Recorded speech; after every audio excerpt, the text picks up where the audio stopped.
Big news out of Philadelphia. The Eagles are buzzing, and there are some big developments that fans need to know about. The mission this season is crystal clear. Get back to the Super Bowl and finish the job. I've rounded up all the latest insider updates, and we're about to dive into every important detail. But first, if you live and breathe Eagles football, hit the like button. And if you've been loyal to this team through thick and thin for over 2 decades, leave a comment below. Go Eagles! Let's fly high in 2025. All right, let's get straight to it because this is a monumental moment in franchise history and for the entire fan base. On Wednesday, May 21st, the NFL landscape witnessed a pivotal decision. The infamous Tush Push, or as we all call it, the brotherly shove, has officially survived the league's attempt to ban it. That's right, folks. The NFL owners met in Minnesota, and while many expected the proposal to ban this play to pass, it fell short by just 2 votes. The final tally? 22-10 in favor of the play staying alive. Let that sink in, only 2 votes away from changing the Eagles' identity and offensive advantage forever. This victory is more than just about keeping a play.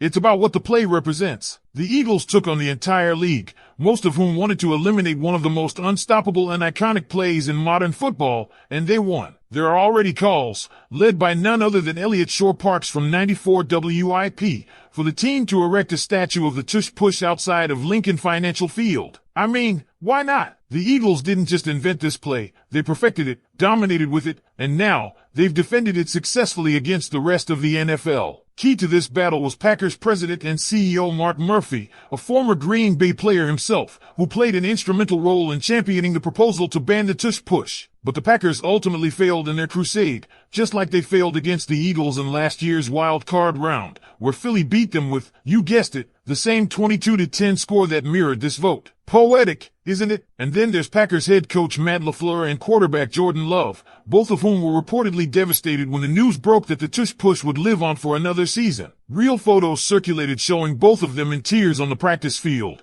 grappling with the reality that the brotherly shove isn't going anywhere. You can't make this stuff up. Now, let's talk about the teams that stood with Philadelphia in defending this play. Among those who voted to keep the Tush Push were the Ravens, Browns, Lions, Jaguars, Dolphins, Patriots, Saints, Jets, and Titans. But noticeably absent from that list, the Indianapolis Colts and the Arizona Cardinals, both teams coached by former Eagles coordinators Shane Steichen and Jonathan Gannon, respectively. These two, who owe a significant part of their career trajectories to Nick Sirianni and their time in Philadelphia, did not help persuade their ownership to vote in favor of keeping the play. Contrast that with Kellen Moore, the former Eagles offensive coordinator and Super Bowl champion, now head coach of the New Orleans Saints, who did vote to keep the Tush Push. It's going to make those post-game handshakes between Sirianni, Steichen, and Gannon all the more interesting when the Eagles face off against the Colts and Cardinals. Let's not forget what Sirianni said back in March. He believed that Steichen, Gannon,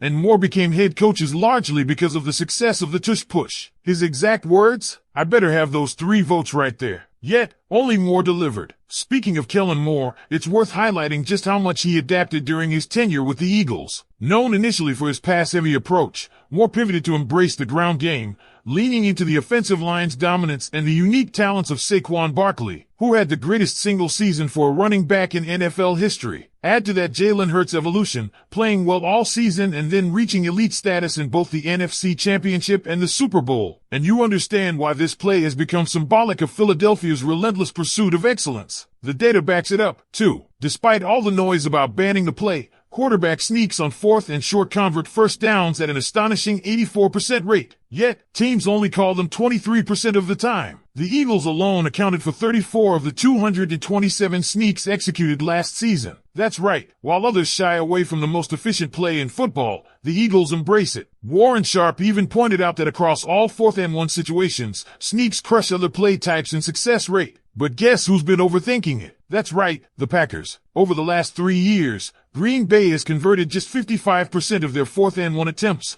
ranking 30th in the league, despite their sneaks converting at 80%. It doesn't stop there. According to Pro Football Talk's Mike Florio, the league office allegedly nudged the Packers to propose the ban. That's right, folks. It wasn't even Green Bay's original idea, but they went along with it, taking one for the team. Apparently, most within the Packers organization didn't even care about the play either way. Yet here they were, front and center, pushing the proposal that would have stripped the Eagles of one of their greatest offensive weapons. Now, if that wasn't enough drama, wait till you hear about what happened behind closed doors. Eagles owner Jeffrey Lurie showed up at the NFL owners' meeting ready for battle, alongside none other than Jalen Kelce, who officially retired after the 2023 season but remains a pillar of the Eagles' identity. According to Diana Rossini's reporting, Lurie delivered an emotional, passionate, and even crude speech, likening the unstoppable nature of the Tush Push to a wet dream for a teenage boy. That's right, he went there, underscoring just how unstoppable and iconic this play has become. He finished his speech by reminding everyone that regardless of the outcome, the Eagles already have their Super Bowl rings. Jalen Kelce, as always,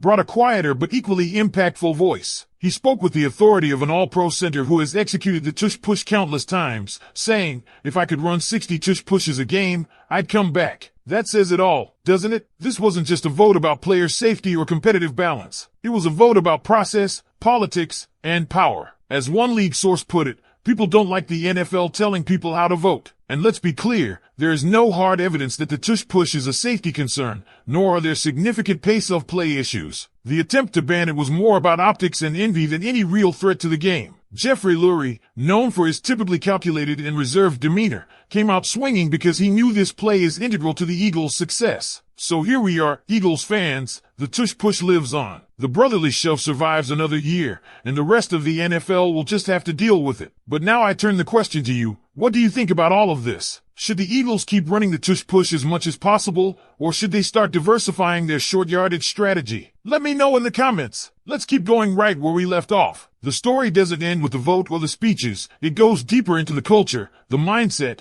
and what this all means for the Philadelphia Eagles moving forward. Coming off their Super Bowl victory over the Kansas City Chiefs in New Orleans, this team has solidified itself as a modern dynasty in the making. The retention of the Tush Push is symbolic not only of the Eagles' power on the field but of their growing influence in the league's politics off it. Jeffrey Lurie's passionate defense of the play wasn't just about a single formation. It was a statement that the Eagles will not be bullied out of their innovations, no matter how uncomfortable that makes other teams. And let's be honest, the outrage around the Tush Push is more about other teams' inability to stop it than any real harm it does to the game. Nick Sirianni and his coaching staff identified a weakness in defensive fronts, refined a highly efficient short yardage tactic, and built an offense that thrives under pressure. They didn't break the rules, they played by them better than anyone else. Instead of adapting, the rest of the league tried to legislate the Eagles' advantage out of existence. But the Eagles didn't just survive the vote, they thrived through it. They exposed the hypocrisy of teams like the Packers, who proposed the ban despite their own poor performance in similar situations. The Packers, who ranked 30th in the league in 4th and 1 conversions over the past 3 years, clearly need to look inward rather than pointing fingers at Philadelphia. Even more glaring is that when they actually attempt quarterback sneaks, they succeed at an 80% rate. So why don't they call more sneaks? That's a question only Matt LaFleur can answer. But his push to ban the Tush Push instead of adjusting his own offensive philosophy makes the Packers look not only like poor losers but also strategic cowards. Now,